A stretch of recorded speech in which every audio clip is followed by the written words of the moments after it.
I stood in the hallway, snow dripping from my coat, holding gifts, when I heard my father's voice through the crack in the door. He wasn't talking about Turkey. He was explaining squatters' rights to my sister. They were planning to steal my $350,000 condo while I was away on business. My own parents, plotting a hostile takeover of the home I spent 6 grueling years of 70-hour weeks earning. They thought I was their personal bank. They were wrong. If you're interested in this topic, hit the like button, subscribe, and type "interested" in the comments. And I will give you a heart. I stood in the hallway, snow dripping from my coat, holding gifts, when I heard my father's voice through the crack in the door. He wasn't talking about Turkey. He was explaining squatters' rights to my sister. They were planning to steal my $350,000 condo while I was away on business. My own parents, plotting a hostile takeover of the home I spent 6 grueling years of 70-hour weeks earning. They thought I was their personal bank. They were wrong. The hallway smelled like pine needles and that expensive, wood-burning candle my mother buys to pretend our family is classy. But right then, it just smelled like a lie. I stood there, frozen, the wet Chicago slush soaking through my socks, feeling that familiar, icy prickle at the back of my neck. I was balancing a stack of wrapped gifts, stuff I'd spent way too much money on just to prove I was the successful one, when my father's voice cut through the air. My father, the retired attorney. The man who taught me that words are weapons and contracts are shields. He wasn't talking about the weather. He was talking about my life like it was an asset he still owned. Once they're inside and get mail delivered there, they establish residency, he said. His voice had that clinical, detached tone he used when he was winning a closing argument in court. Squatters' rights, Emma. She'll have to go through the formal eviction process. In this state, that's a 4 to 6 month headache. Minimum. By the time the courts even look at the paperwork, you'll have been living there for half a year, rent-free. I felt the blood drain from my face. My hands started to shake, and not from the cold. I'm a forensic accountant. My entire career is built on finding the hidden rot in people's books, following the paper trail to the dark places where greed hides. I spend my days destroying fraudsters, finding the missing millions, and building cases so airtight that defense attorneys literally weep. But I never expected to find a fraud scheme being cooked up in my parents' dining room over a pre-Christmas dinner. I leaned closer to the crack in the door. Through the gap, I could see them. It was a war council. My younger sister, Emma, was sitting there looking small and uncertain, her usual, poor me, act that she's perfected over 28 years. Next to her was Kyle, her husband, a man whose primary, creative consulting, skill was convincing people he wasn't as lazy as he looked. And my parents. My mother was nodding, that tinkling, fake sweet laugh of hers echoing against the fine china I probably paid for. And Maya is going to New York for that audit project in January, my mother added, her voice practically purring with satisfaction. 2 full months, remember? We'll have the locks changed before she even realizes what hit her. By the time she gets back, the boys will be settled, and she won't have the heart to throw her own nephews out into the cold. Not if we tell everyone at church how she's treating her own flesh and blood. The boys. My nephews. My heart twisted, then went cold. I love those kids. They're 7 and 5, and they think I'm a superhero because I know about dinosaurs and Batman. But my parents weren't using those kids for love, they were using them as human shields. They were using them as the ultimate guilt trip leverage to hijack my 3-bedroom condo. My condo. The place I'd bled for. The place I bought after exposing a $40 million embezzlement scheme at a pharmaceutical giant.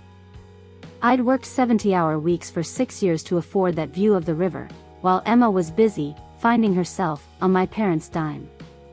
Let's get one thing straight about Emma. My sister is 28. She's spent the last decade pursuing passions that don't pay bills. Right now, her passion is an Instagram account about sustainable living, which is hilarious because the only thing she's sustaining is her dependence on everyone else. She buys fast fashion hauls every week, leaves the lights on in every room she exits, and thinks budgeting is something that happens to people who aren't manifesting abundance. And Kyle? Kyle has had 6 jobs in 3 years. He got fired from 5 of them for showing up late and arguing with the people who were actually paying him. They're currently living in Kyle's mom's basement, and according to Emma, there's mold in the bathroom and no privacy for her creative process. Well, whose fault is that? Is it mine because I have a guest room I actually use for a home office? Is it mine because I don't want a family of 4, including 2 high-energy kids and a husband who thinks coasters are optional, trashing my hardwood floors? I'm the one who didn't take a vacation for 3 years. I'm the one who eats takeout over spreadsheets at midnight. Why is my success suddenly a communal resource for the people who never supported me? It's greedy, Kyle was saying. I could hear the smugness in his voice, that edge of righteous indignation he uses when he wants something he hasn't worked for. She doesn't need a 3-bedroom condo just for herself. It's wasteful. Maya makes 6 figures, she can just stay in a hotel or find a luxury apartment if she's so upset. She's family. She should want us to have this. It's practically her duty. Duty. That's the word they love, isn't it? In my house growing up, family duty was a one-way street. It was a contract I never signed but was constantly forced to fulfill.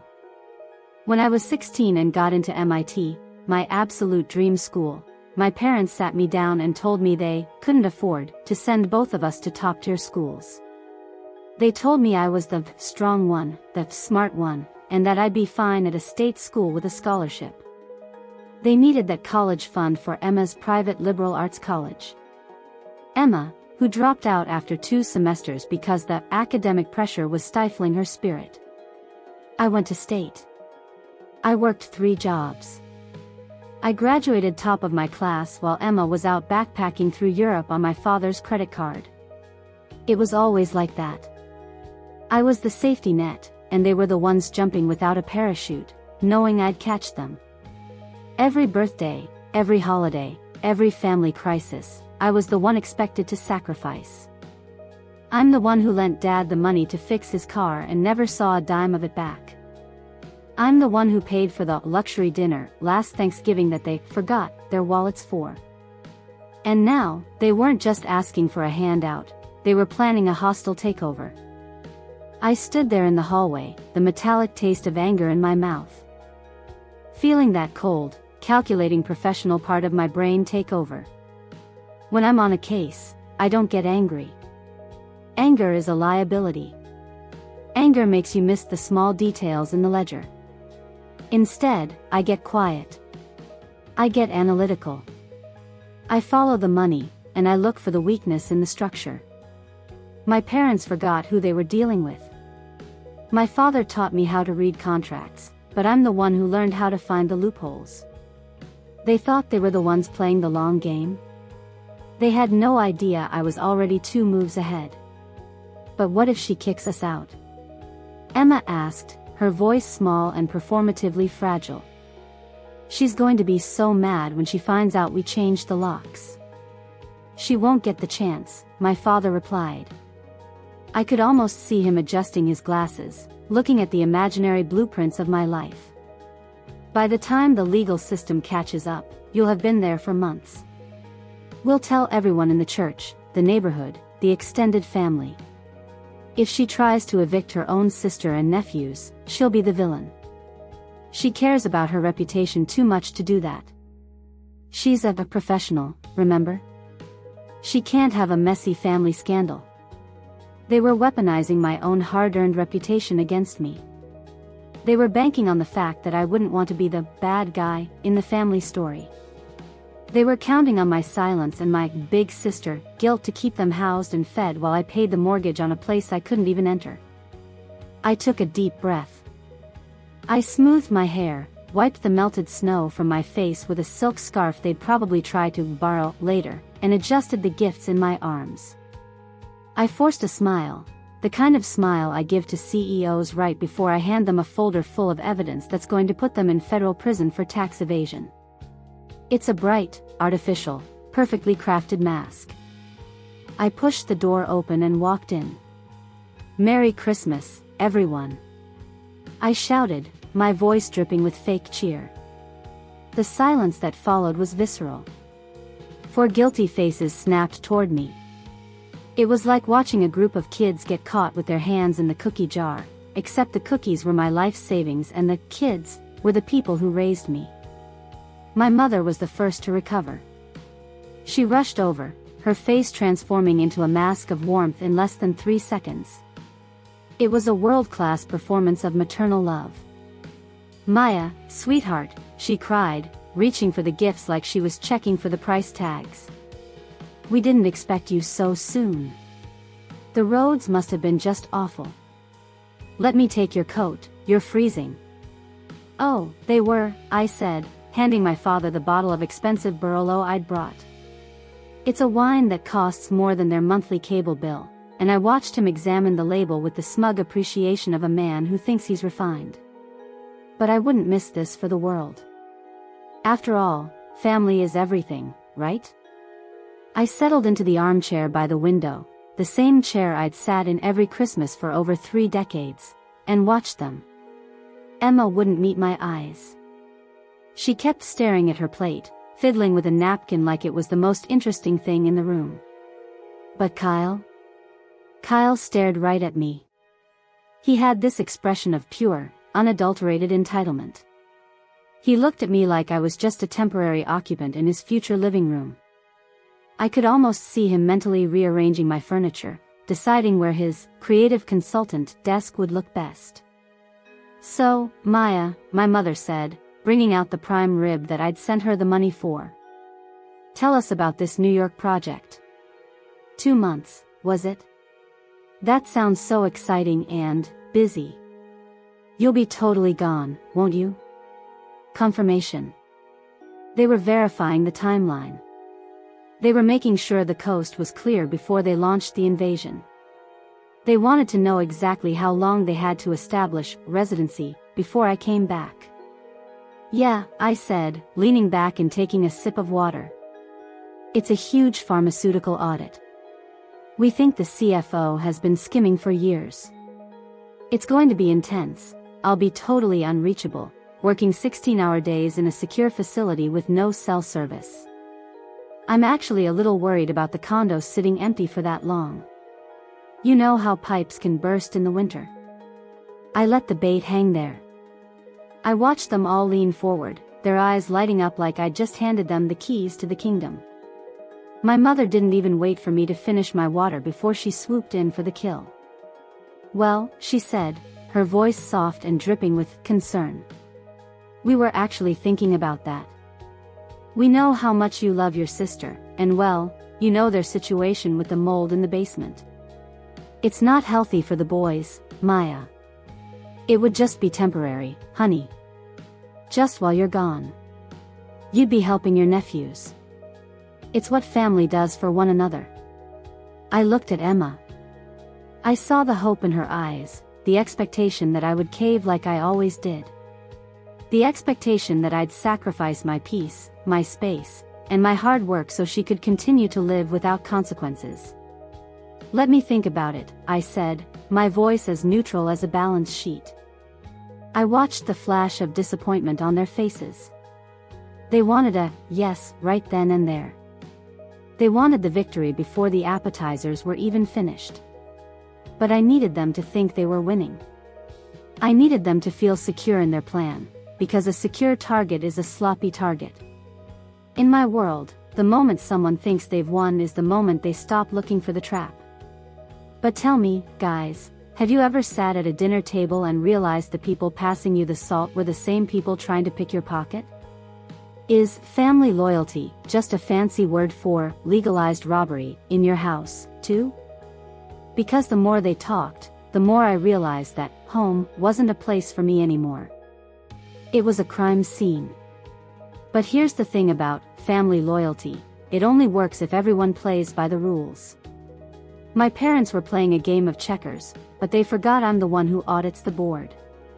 You won't believe the welcome home present I left for them, or the look on their faces when they realized that family wasn't the only thing with a price tag.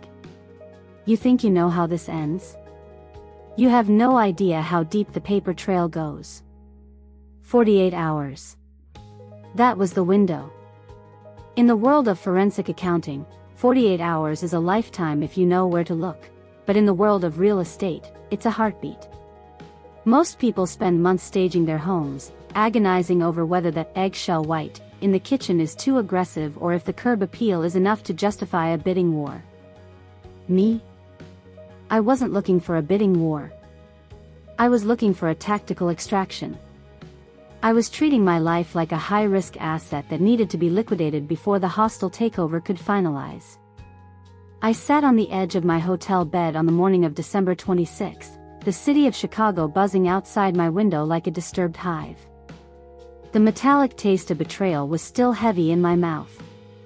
It's a specific flavor, cold, sharp, and bitter, like copper pennies and stale coffee.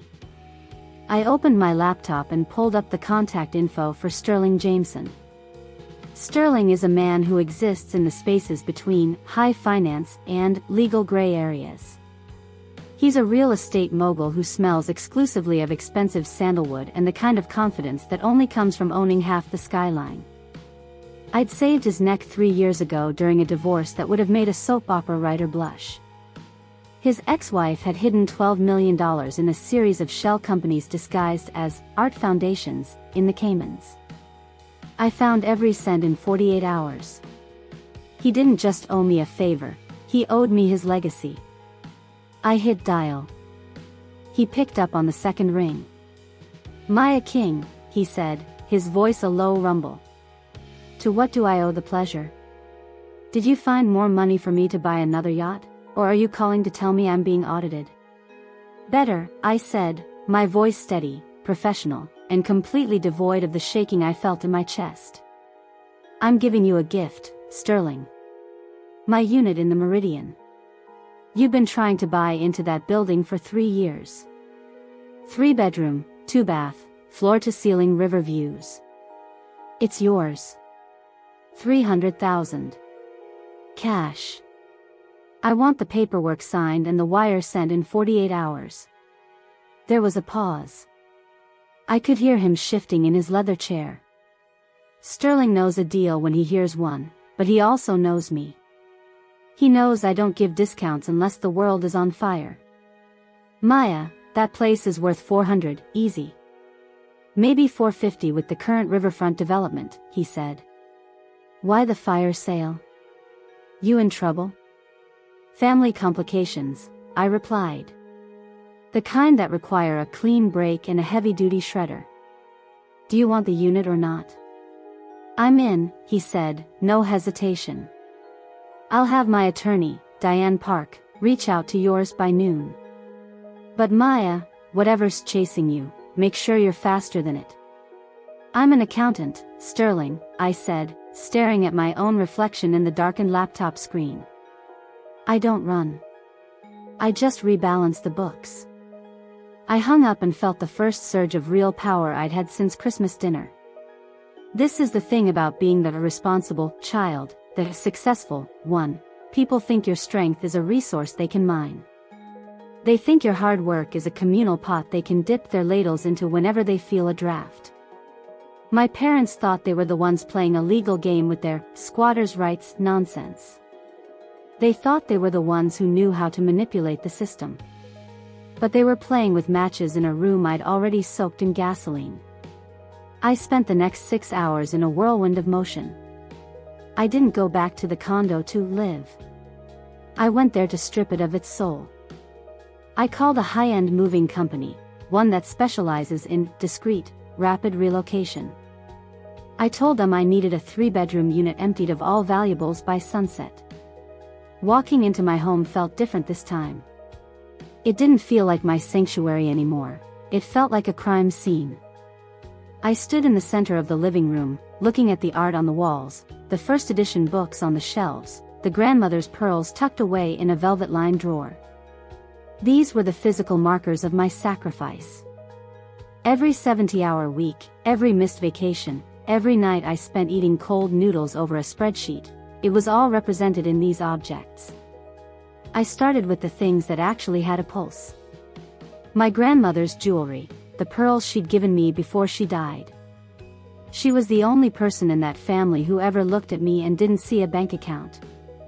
"Never let them dim your light, Maya," she'd whispered. "You're the one with the fire."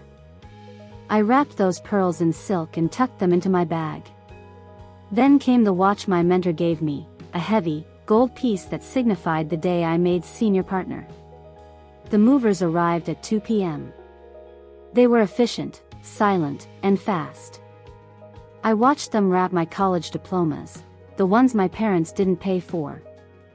I watched them pack away the art I'd bought from a struggling student who's now a household name. That single canvas is worth $40,000. I imagined Emma's face if she'd actually managed to move in. She would have sold it for $500 at a pawn shop to fund her sustainable lifestyle retreats. "Everything goes?" the lead mover asked, pointing to the furniture. "No," I said, a slow, cold smile spreading across my face. "Leave the big stuff. The stuff that's too heavy to move quickly. I'll handle the replacements." By 5 p.m., the real Maya was gone. All that was left was the shell. And then, I went shopping. I didn't go to the furniture district.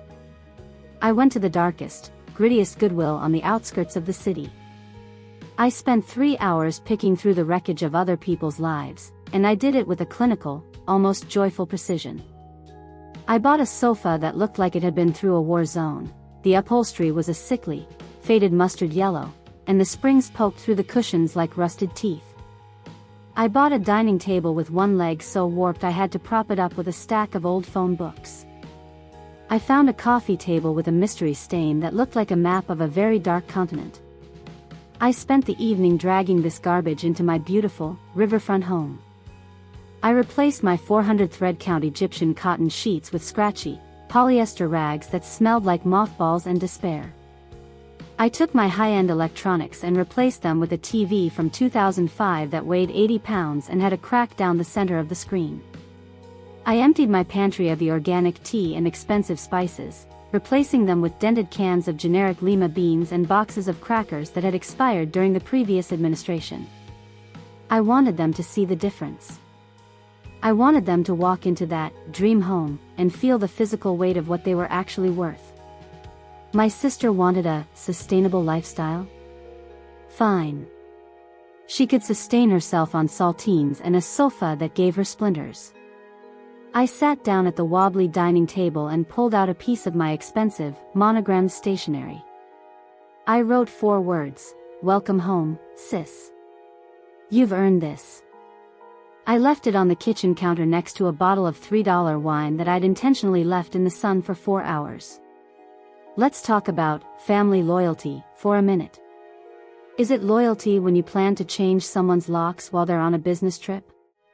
Is it love when you use your own grandchildren as leverage to squat in a property you didn't pay for? In my family, love was a debt that could never be settled. It was a weapon used to keep the successful one in line. Don't be selfish, Maya. Your sister is struggling, Maya.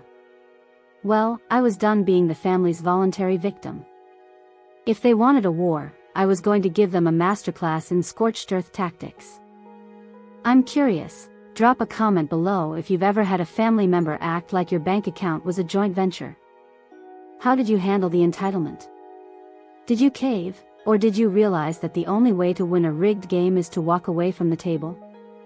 The closing happened on December 27th at 9 a.m. sharp. I met Sterling's attorney at the offices of Morrison and Hart. The room was all mahogany and hushed voices. My attorney, Janet Reeves, looked at the documents with a frown. "Maya, you're leaving a lot of money on the table here," she whispered. "We could get you another 100,000 if we just waited a month." Sterling is a shark, he's taking advantage of your haste. No, Janet, I said, picking up the heavy fountain pen. He's not taking advantage of me. He's providing a service. He's providing the one thing my parents didn't think I could buy, a clean break. I signed the deed. I signed the transfer of title. I signed the disclosure forms. As the ink dried, I felt a physical weight lift off my shoulders. I was no longer a property owner. I was no longer a target. I was $300,000 richer in cash, and I was completely unburdened. The wire transfer is complete, Janet said, looking at her tablet. Congratulations, Maya. You're officially a renter, or a traveler. I'm a ghost, Janet, I said, standing up. My next stop was the property manager's office at the Meridian. Rick Chen was waiting for me. Rick is a man who doesn't like surprises, and I was about to give him a big one. Rick, I said, handing him a copy of the new deed and the bill of sale. I've sold the unit. Effective immediately, Apex Holdings LLC is the owner. I've already spoken to the principal, Sterling Jameson. He's authorized a full security detail for the transition. Rick's eyes widened. You sold it? Just like that? But your father was just here 3 days ago, Maya. He said you were thinking of letting your sister move in. My father, I said, leaning over his desk, has no legal claim to this building. He has no legal claim to my life. I'm giving you a heads up, they have a stolen key. They are planning to enter the unit on the 28th. When they do, they aren't visiting family. They are trespassing on corporate property. Sterling's security team will be here at 10 a.m. to take possession. I want you to be there, Rick. I want you to see the look on their faces when they realize that family doesn't mean immunity.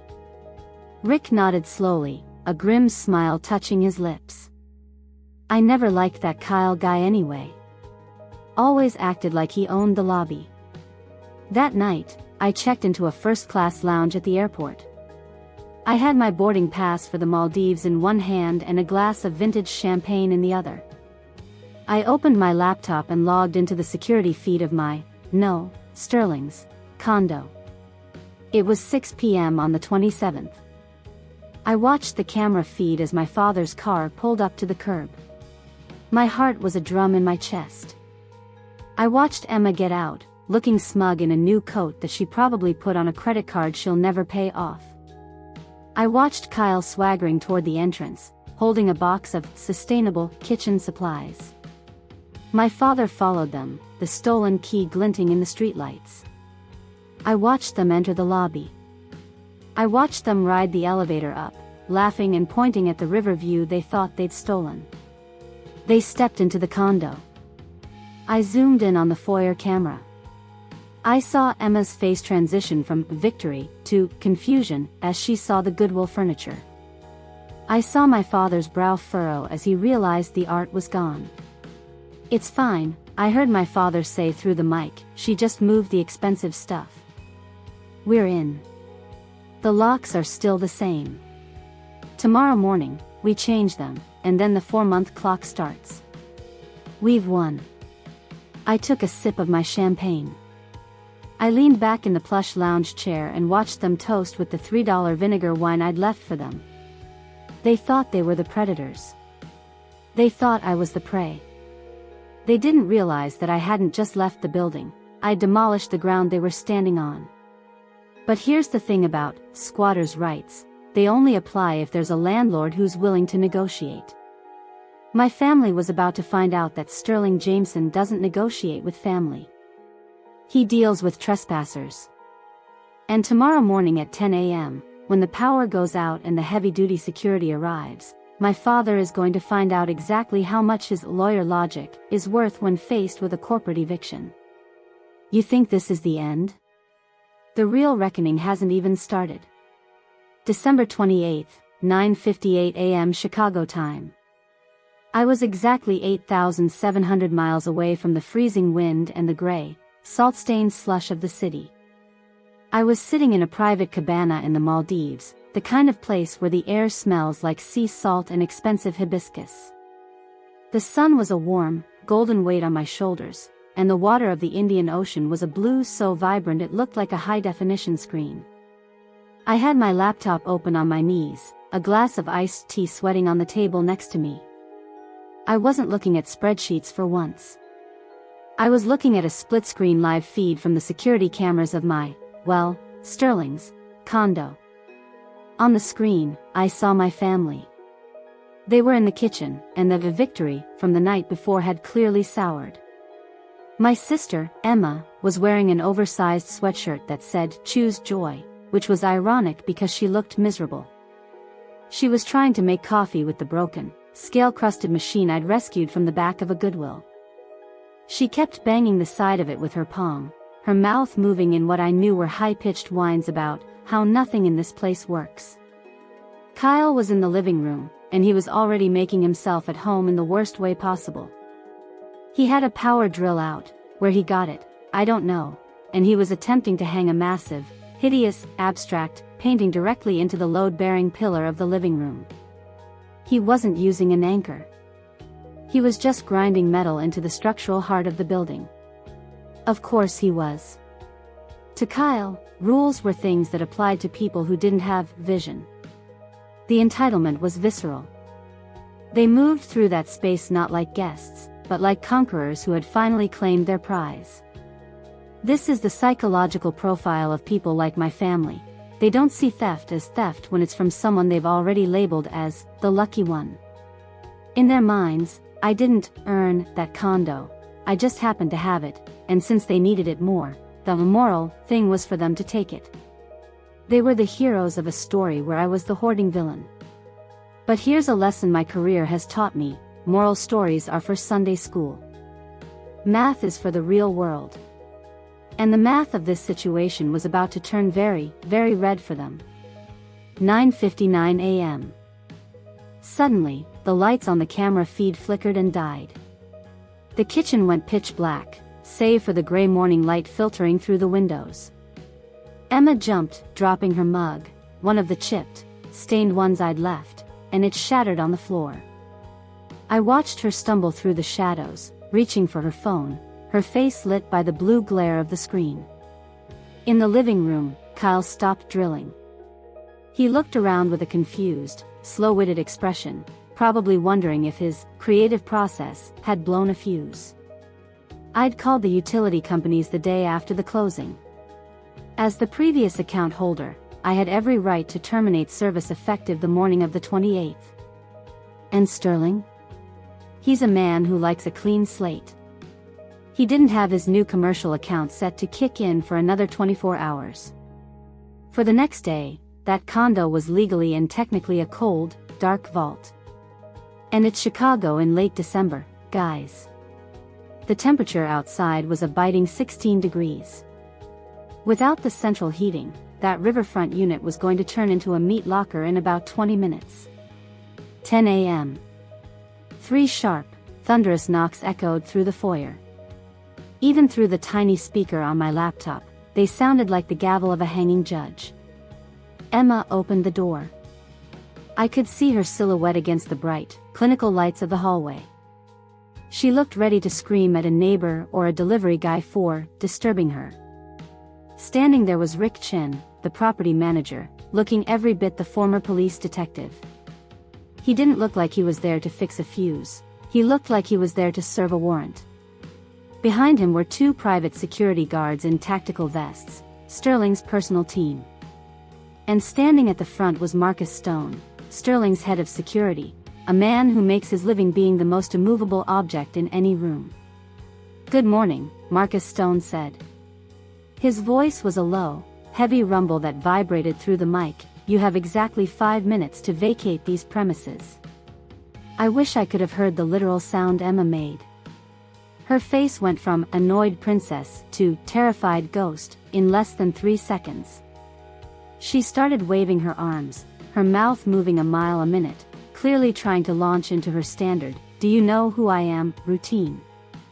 I could see her pointing back into the apartment, pointing at her kids who were now peeking out from the bedroom, her favorite human shields.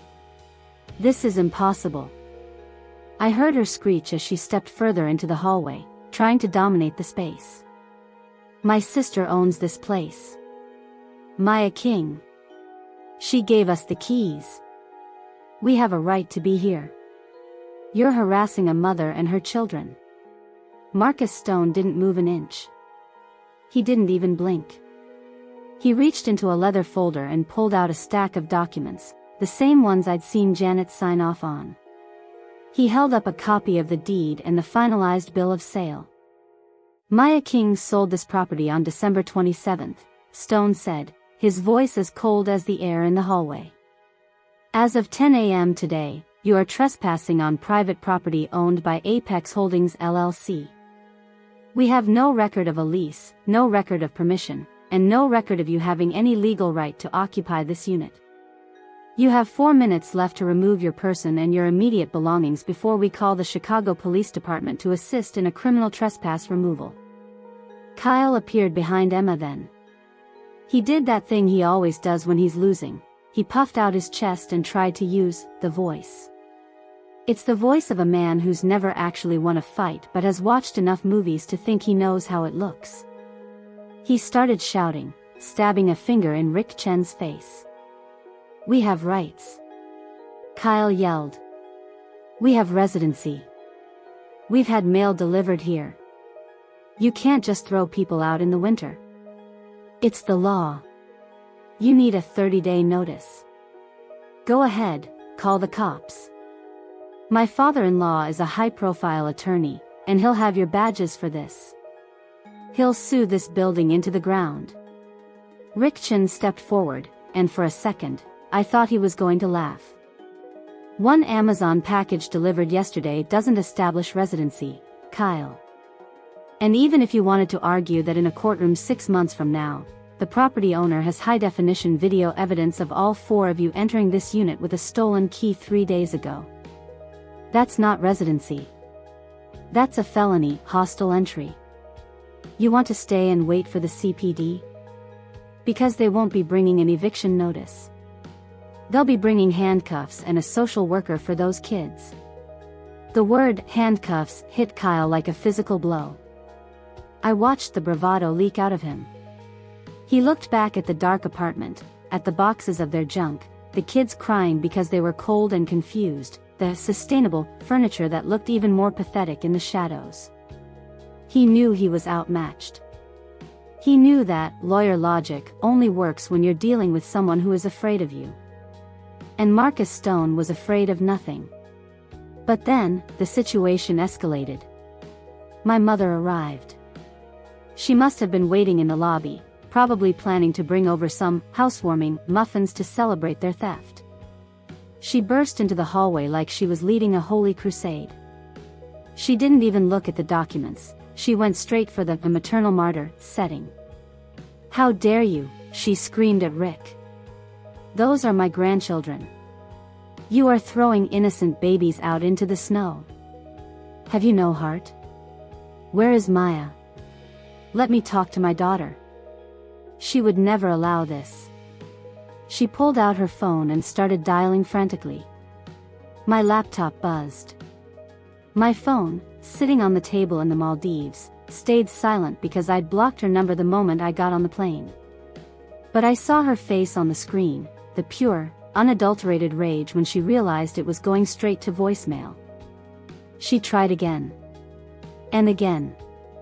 Her face was turning a shade of purple I'd never seen before. "She's not answering," Emma wailed, grabbing our mother's arm. "Mom, the lights are out. They're saying she sold it. She really sold it."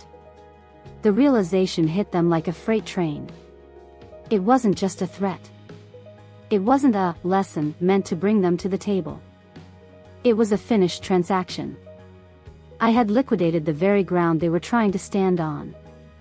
I had turned their hostile takeover into a legal catastrophe for which they had no defense. They were standing in a hallway, in the cold, with no home, no leverage, and no daughter left to bail them out. 2 minutes, Marcus Stone said, checking his watch with the indifference of a man watching a clock tick. The next hour was a masterclass in chaotic humiliation. It was messy. It was loud. It was exactly the public scandal my father had warned me about, except I wasn't the one being shamed. I watched through the cameras as they scrambled to pack. It wasn't the organized move they had planned. It was a frantic, desperate grab. I watched my mother and Emma stuffing polyester sheets into suitcases. I watched Kyle dragging that hideous art back into the hallway, only for a security guard to block his path. "That doesn't go in the hallway," the guard said. "Load it into your vehicle or it goes in the dumpster. The common areas are for residents only." And then, the public part of the humiliation started. Because of all the screaming, the neighbors started to emerge. Mrs. Chen from 3B opened her door, clutching her robe, looking over her spectacles at the heap of Goodwill garbage being hauled out. But the best part? The college students from 3D. They came out with their phones held high, recording the entire meltdown. "Wait," I heard one of the students say, her voice clear as a bell on the foyer mic, "is that the family that tried to scam the owner? The ones who snuck in the other night? Wow. Talk about a reality check. Look at that sofa. Is that mold?" My mother's face went from purple to a sickly white. She's spent 30 years cultivating the image of the perfect, upper-middle-class matriarch. She lives for the respect of her peers. And here she was, being filmed by 20-somethings while she hauled a stained mattress into a public elevator, while her son-in-law was being threatened with arrest. The family reputation she'd used to keep me in line was being shredded in real time, and it was going to be on the internet before lunch. This is the moral lesson they never wanted to learn. You cannot weaponize family to commit a crime and then expect the world to treat you like a victim when you get caught. When you break the social contract of trust, you lose the right to the social contract of privacy. At 10:43 a.m., the hallway was finally empty. The locksmith, who had been standing by the whole time, stepped forward and began changing the cylinders on the door. New keys. High security, uncopyable keys. Rick Chen handed a set to Marcus Stone. The door to my life, the one they thought they could just walk through, was officially, permanently locked. I closed my laptop. I took a sip of my tea. It was cold, sweet, and perfect. But as I sat there, the silence of the Maldives was broken by the buzz of my iPad, which I'd forgotten to disconnect from the cloud. 78 missed calls. And the voicemails, oh, the voicemails were a symphony of gaslighting. "Maya, how could you?" my mother's voice sobbed in the first recording. "The boys are shivering on the sidewalk. We had to call a GoFundMe just to get a hotel room. You have a cold, black heart. We are your family. We will never, ever forgive you for this public humiliation. You've ruined us." The next was my father. "You think you're smart, don't you? Selling under market value just to spite us?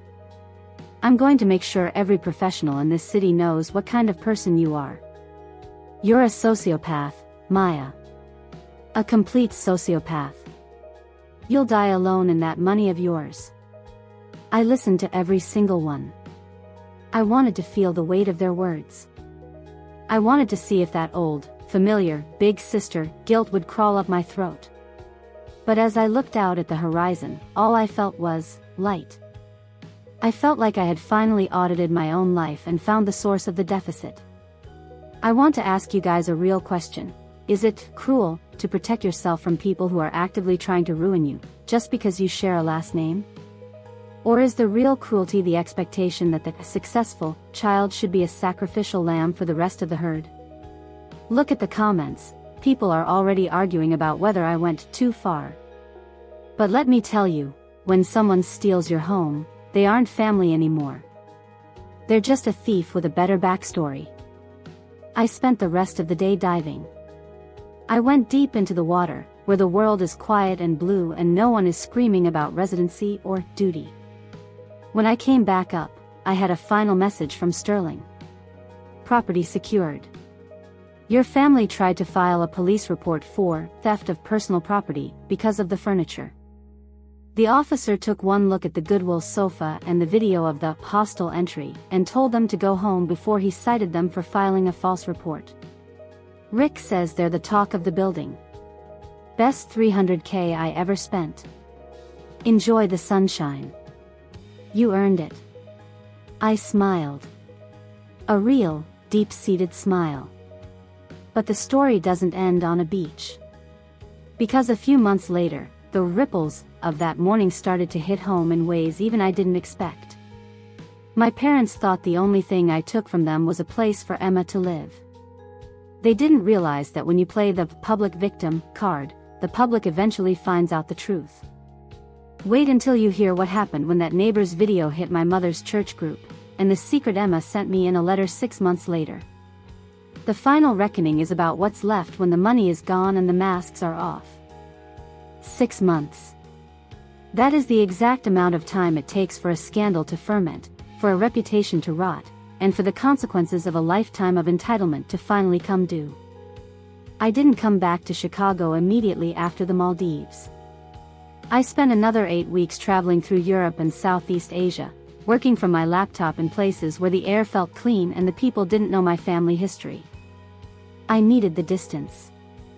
I needed to let the Maya King, who was a safety net for her parasitic family, die so that the new version of me could take up space. When I finally touched down at O'Hare, the air was crisp with the promise of spring, a far cry from the treacherous, biting gray of that December morning.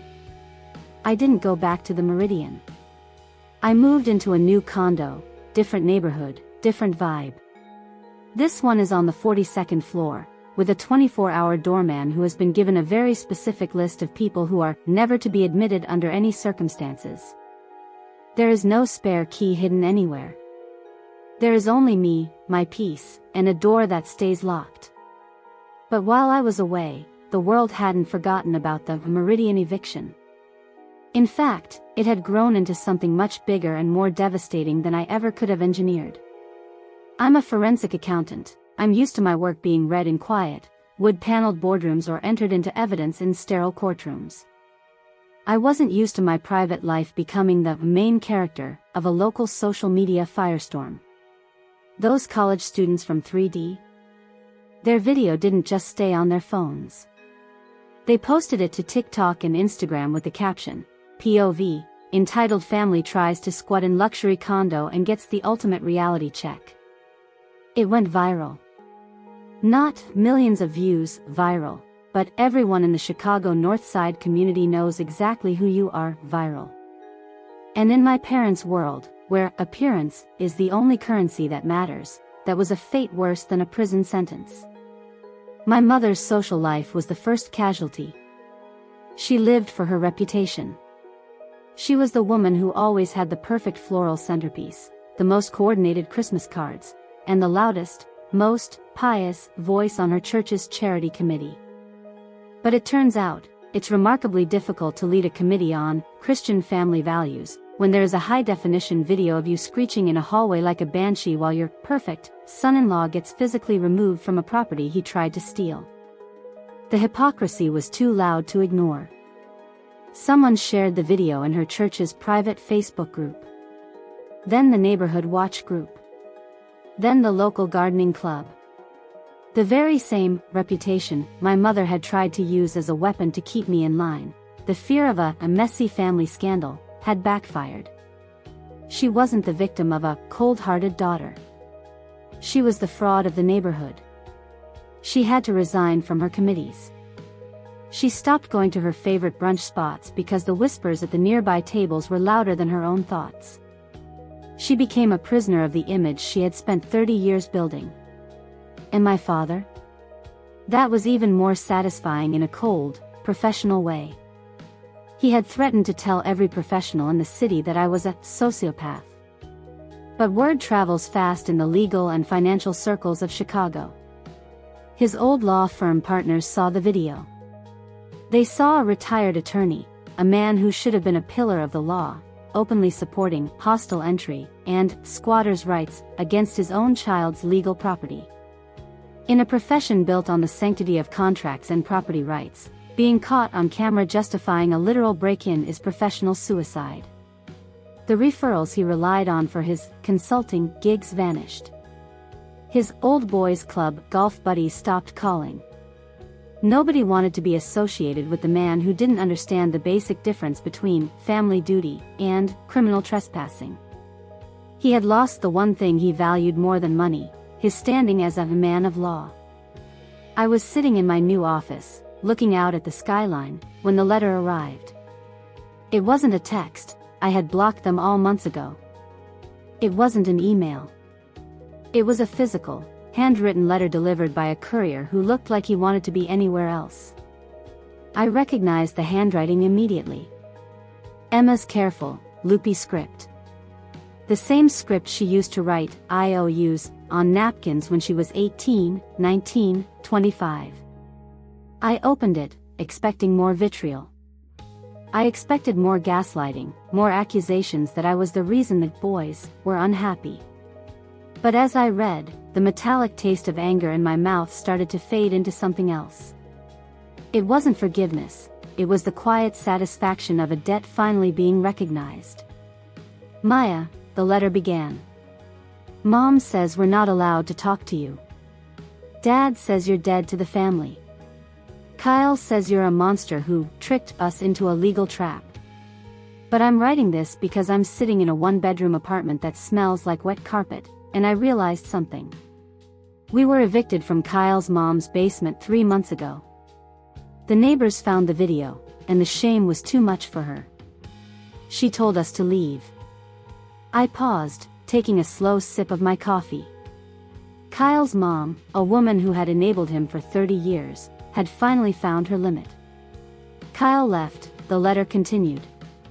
He said he couldn't handle the stress of being poor, and the way people looked at him. He moved to another state, probably to find some other girl who thinks he's a creative genius. He's gone, Maya. He left me and the boys with 4 suitcases and $200. We're at a shelter now. A women's shelter. I felt a twinge in my chest, not for Emma, but for the boys. My nephews. Mom and Dad won't help, Emma wrote. Not because they don't want to, but because they can't. They're broke. Dad's retirement took a massive hit because of the lawsuits he tried to file against Sterling Jameson, lawsuits that were laughed out of court.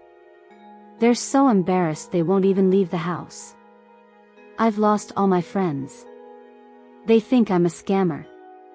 I spent my whole life thinking you owed me because you were the lucky one.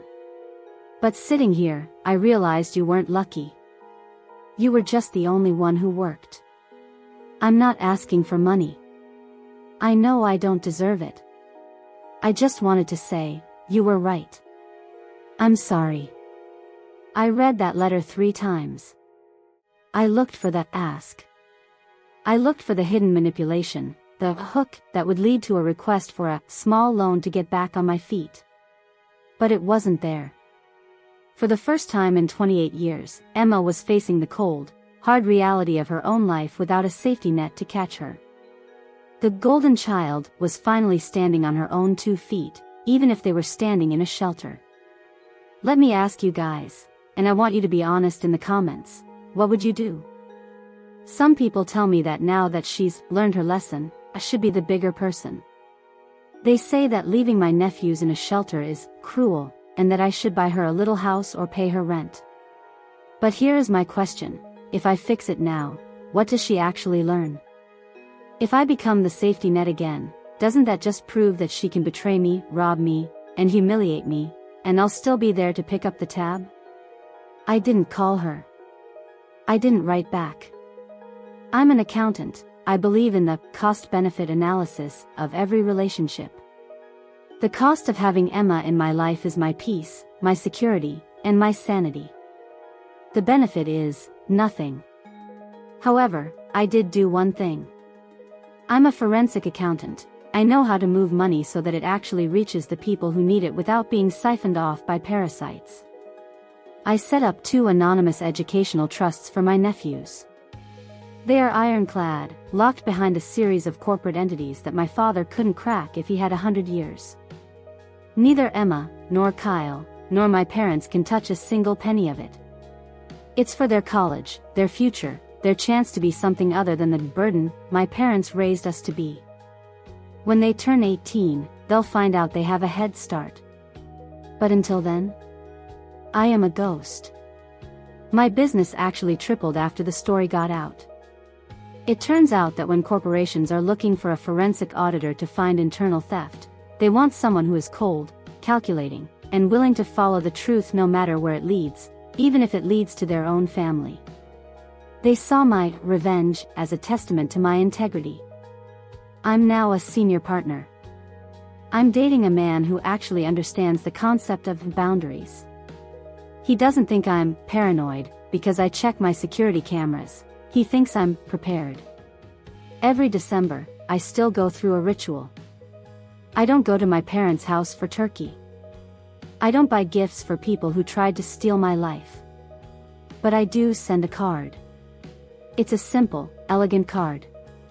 No photos of me on a yacht, no bragging about my new condo. Just 4 words, hope you are well. I never sign my name. I don't have to. They know who it's from. They know that every time they see that card, it's a reminder that I am out here, thriving, while they are living in the wreckage of the plan they built. It's a reminder that family is a privilege, not a right. So, here is the final takeaway. Being the successful one doesn't make you a public utility. You are not a bank. You are not a spare bedroom. You are not selfish for wanting to keep the things you bled for. My parents tried to use my own success as a reason to rob me. They tried to use my nephews as a reason to guilt me. But the greatest gift I ever gave myself wasn't the $300,000 from the sale of that condo. It was the permission to walk away from the table when the game was rigged.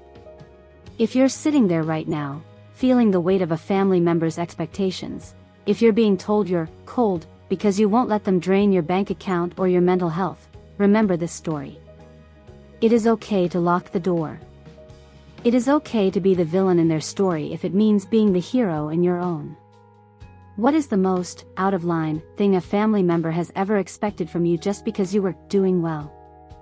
Did you hold the line, or did you cave? Tell me in the comments, I'm reading every single one. We need to remind each other that loyalty is earned, and blood doesn't give anyone a license to steal. Thanks for watching. If you want more stories about people who finally stood up to the toxic cycles in their lives, hit that subscribe button. And remember, the next time someone tells you family is everything, ask them if that includes the right to your front door key. See you in the next one.